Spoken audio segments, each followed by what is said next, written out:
Hi everybody, just a quick disclaimer before the video starts properly.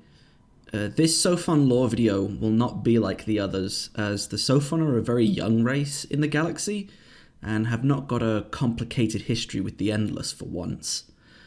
Instead, this video will be looking into as many aspects of Sophon society and culture as can be done, but it might seem disjointed or even clumsy, because there's not really a historical narrative to tell.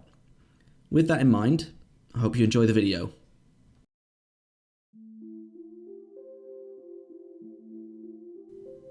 Give a man a fish, and he will eat for a day. Teach a man to fish, and he can eat for a lifetime.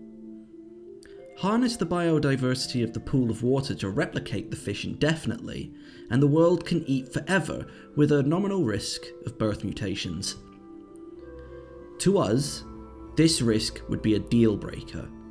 Not many would be willing to take the risk for the outcome, especially if we consider that it might not be the only risk. To the Sophons, this risk opens up the opportunity for further experimentation and refinement. If they can clone fish, perhaps they could clone even larger things, more complex things. The repercussions are secondary to the experience.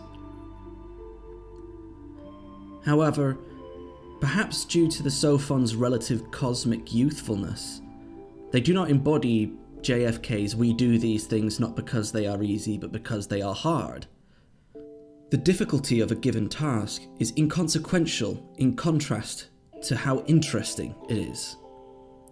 Perhaps then, a better phrase to use would be, "The devil makes work for idle Sophons."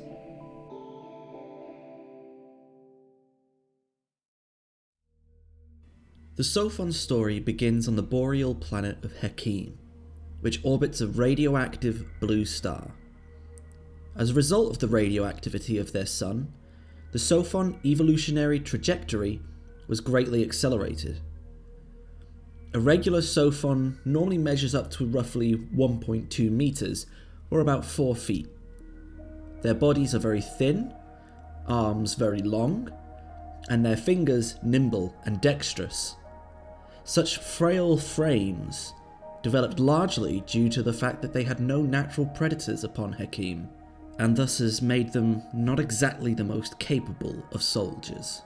Sophons perceive conflict as a waste of time, however, a pointless drain on resources better used anywhere else.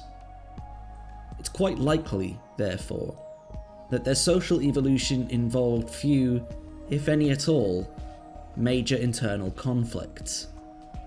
All significant society-shaping wars would occur only when they began travelling the stars. Somewhere along the way, the Sophons developed an unparalleled appreciation for experimentation, discussion, and discovery.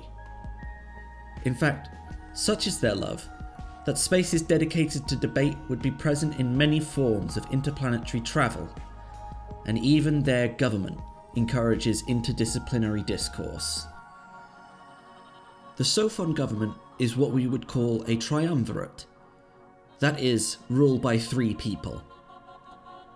The Sophons call their government the Geniocratic Demarchy of Hekim. If we assume that their government is named appropriately, then this would mean that the triumvirate are selected by lot by the electoral class, whom have proven their right to vote via some sort of examination of their intelligence.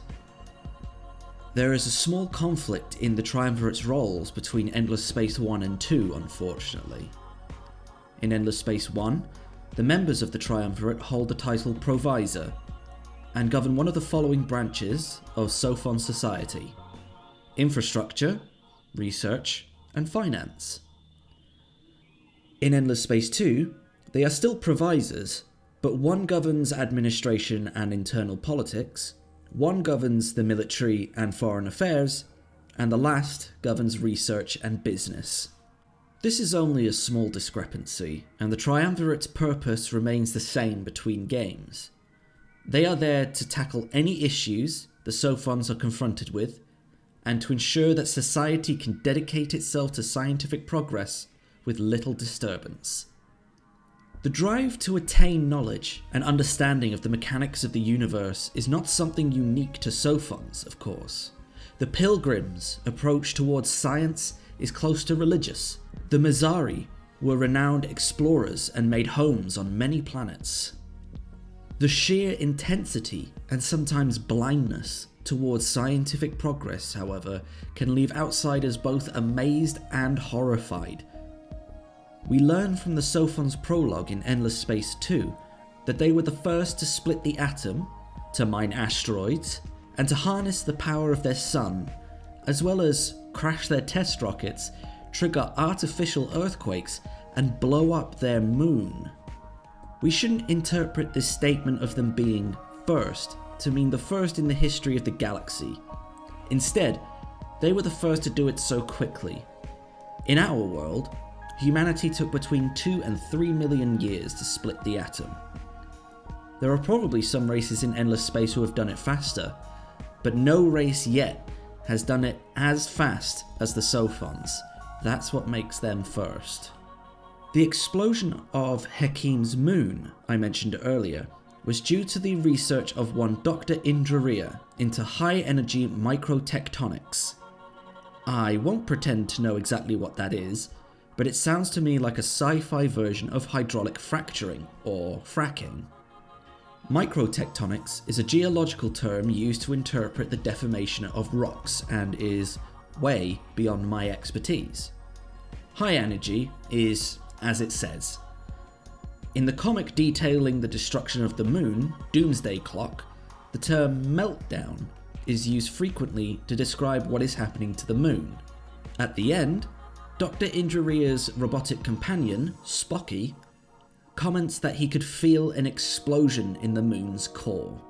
With these three details, we could conclude that the Sophons were attempting to harness the energy in the moon's molten core, and through oversight or probably by accident, part of the core has begun to leak into an instrument, which would soon cause it to make contact with either critical machinery or, even worse, some sort of liquid.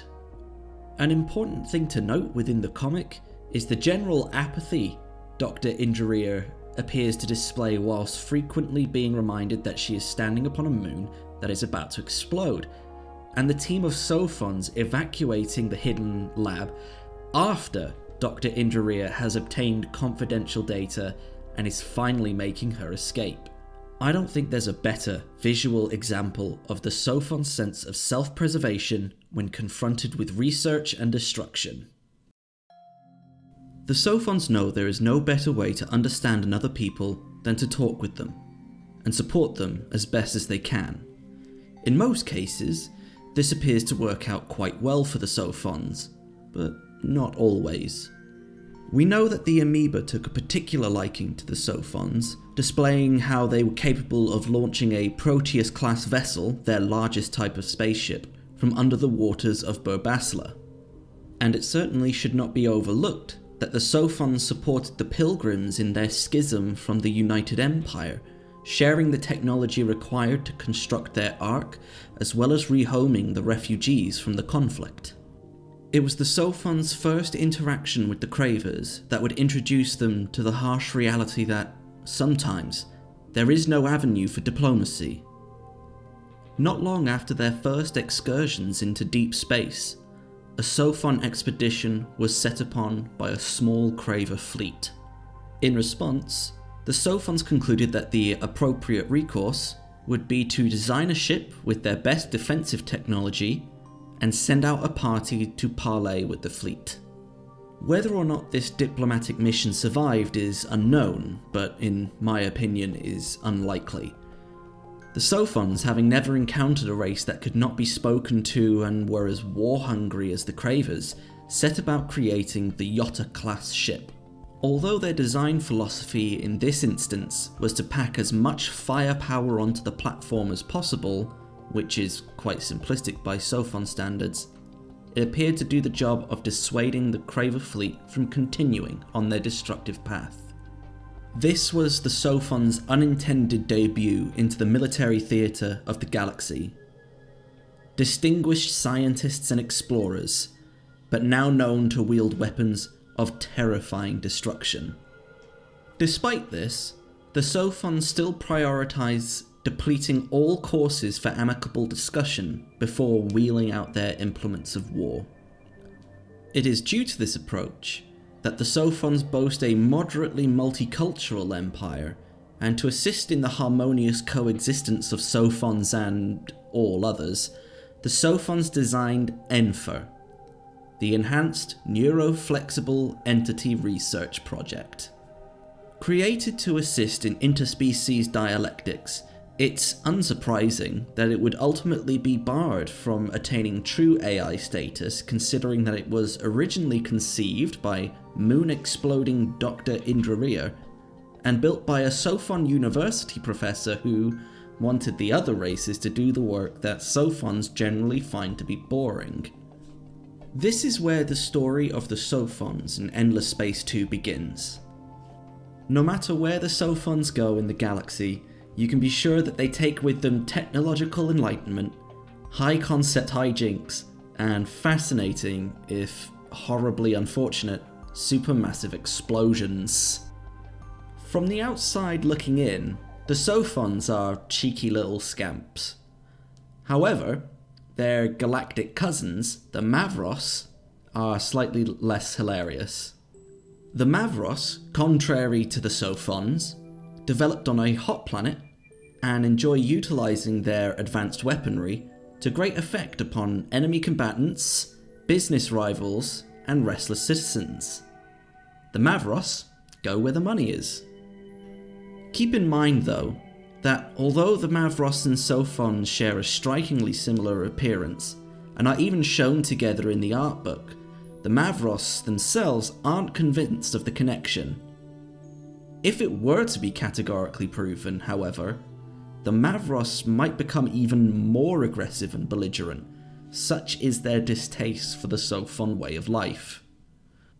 I think it's without doubt that if the Sophons were to learn that the Mavros were directly genetically connected to them, they would capitalise on the opportunity to welcome in new friends into their society, as well as a few new avenues of research and experimentation, and more willing crew members aboard military vessels.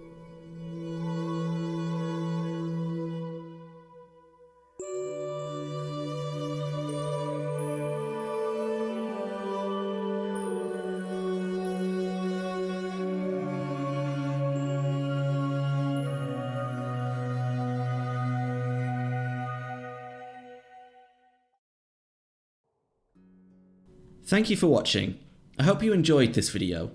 It took me a while to try to work my way into connecting some isolated bits of information and bring it all together to make something that could sort of be considered a narrative despite not actually being a narrative. Please like the video, leave me a comment about what you think the Sophons might get up to next, those little rascals, and don't forget to subscribe and toggle the notification bell. I hope you have a great day, and I'll see you in the next video.